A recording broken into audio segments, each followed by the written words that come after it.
2023 selesai itu kami sudah menjangkau 17,5 juta lebih ya penerima dari 147 juta angkatan kerja gitu ya. Jadi itu teman-teman, dan 2024 kami masih lanjut targetnya 1,148 ya juta ya, 1,148.800 kalau mau lihat angka keritingnya ya istilahnya ya.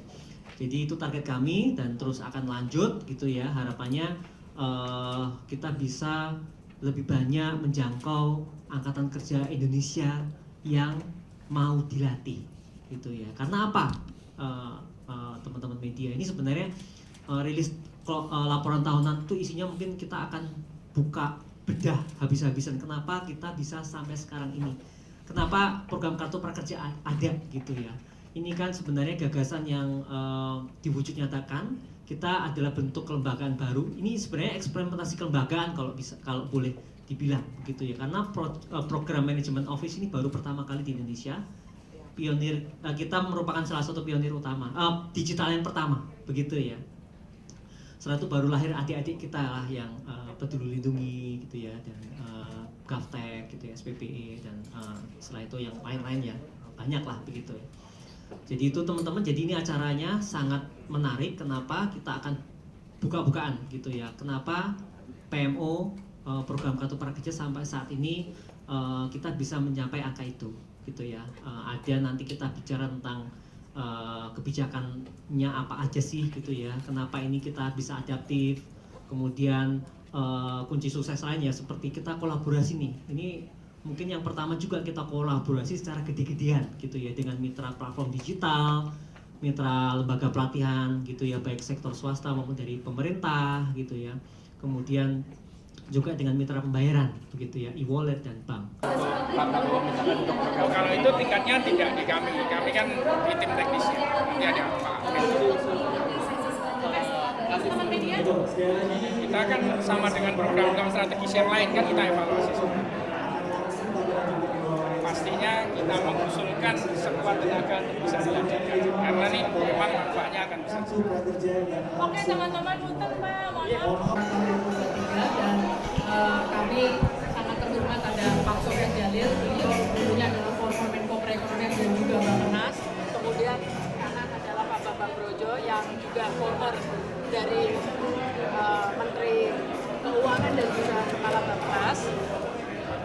Ya, jadi Pak Bambang Brojo juga former Menteri Keuangan dan juga Kepala Bappenas, di mana kita tahu bahwa kita sekarang di masa transisi dan kemudian beliau berdua experience-nya di Bappenas dan juga keuangan, perencanaan dan pendanaan ini menjadi sangat penting, dan insight dari beliau kita dengarkan tadi. Jadi saya persilakan teman-teman mungkin karena kalau tentang acara ini dan apapun yang tentang prakerja capaian ada di buku, bisa di-download juga buat teman-teman. Jadi silakan aja untuk bertanya bisa kepada Pak Bambang Brojo dan juga Pak Sofyan Jalil. Terima kasih. Bu, jadi Bu, izin Bu, tadi kan Pak Susi udah bilang pemerintah saat ini berharap untuk prakerja bisa dilanjutkan tahun depan.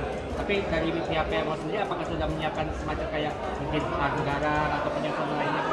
Jadi kami sudah diminta oleh DJA untuk mengusulkan indikasi kebutuhan anggaran prakerja tahun 2025, dan kami sudah berkonsultasi dengan Bapak Menko Perekonomian tentang berapa jumlah target yang akan dilayani tahun depan, dan itu kemudian sudah kami submit kepada Kementerian Keuangan. Tidak bisa saya sampaikan, nanti biar diputuskan di dalam rapat Komite Cipta Kerja. Tidak bisa saya sampaikan. Terima kasih, nanti Pak Menko Perekonomian aja. Teman-teman, pertama kami di Pak Menko selaku Komite Cipta Kerja. Jadi di dalam pelaksanaan program prakerja itu ada dua layer. Yang satu adalah Komite Cipta Kerja yang memutuskan kebijakannya. Yang di layer berikutnya ada teman-teman manajemen pelaksana atau PMO prakerja yang melaksanakan implementasinya. Nah, tadi sudah kami jelaskan hasil evaluasi kami terhadap kinerja teman-teman manajemen pelaksana, saya kira tadi sudah kami jelaskan sangat bagus sekali. Bukan hanya capaian dari target-target yang sudah kita tetapkan, tapi juga hasil survei dan semua penghargaan baik nasional dan membuktikan itu semuanya. Dengan capaian yang mengakses pelatihan lebih dari 18,1 juta itu luar biasa. kemudian lembaga pelatihan lebih dari 5.600, jenis pelatihan lebih dari 1.400 dengan lebih dari 390 lembaga, itu juga capaian yang luar biasa. Sehingga satu, dari sisi capaian kita harus apresiasi. Yang kedua, tadi disampaikan keberlanjutan program. Kami sangat mengharapkan program ini nanti ke depan tetap harus kita lanjutkan, melihat ke depan kita makin membutuhkan program-program untuk pengembangan human resource kita, terutama prakerja ini dari sisi manfaat memang tujuannya untuk mendorong masalah kompetensi dan masalah kemampuan kompetensi upskilling, reskilling dari para pekerja kita. Jadi kalau kita lihat program-program seperti ini akan makin dibutuhkan pada saat kita masuk di dalam puncak bonus demografi. Dan yang ketiga juga tadi Pak Bambang dan Pak Sofyan mengingatkan kita kembali, ke depan kita sudah melakukan aksesi OECD, sehingga program-program seperti ini pasti akan kita butuhkan ke depan dalam konteks kita memenuhi berbagai standar dan rekomendasi yang diprasyaratkan untuk kita menjadi aksesi keanggotaan kita di OECD.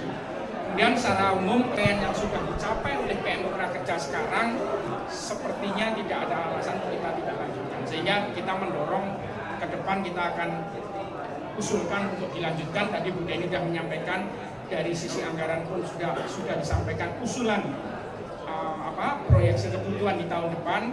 Mudah-mudahan nanti di pemerintah berikutnya, apalagi temanya adalah lanjutkan itu, mudah-mudahan program ini tetap akan dilanjutkan kembali. Saya kira itu. Kami dipilih oleh Presiden kan urusan penting, tetapi saya pikir kalau lihat bagaimana efektifnya program prakerja, saya yakin pemerintah yang akan datang akan melanjutkan, ya kan? Karena by all means, by all standar pada programnya bahwa program prakerja ini sudah cukup baik.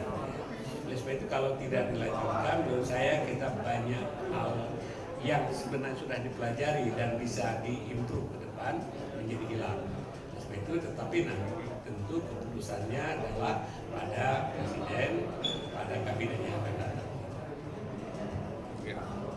Mungkin ada 3 manfaat yang bisa diperhatikan oleh pemerintah yang akan datang sebagai landasan kenapa kartu prakerja itu cukup penting untuk dilanjutkan.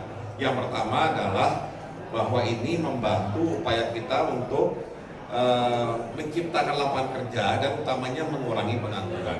Ya, jangan lupa penduduk kita hari ini adalah didominasi penduduk usia muda, penduduk usia produktif yang pastinya butuh tempat bekerja. Tapi kalau skill mereka tidak sesuai dengan apa yang diminta oleh pemberi kerja, tentunya ini akan menciptakan pengangguran, dan itu yang bisa dikurangi dengan program kartu prakerja.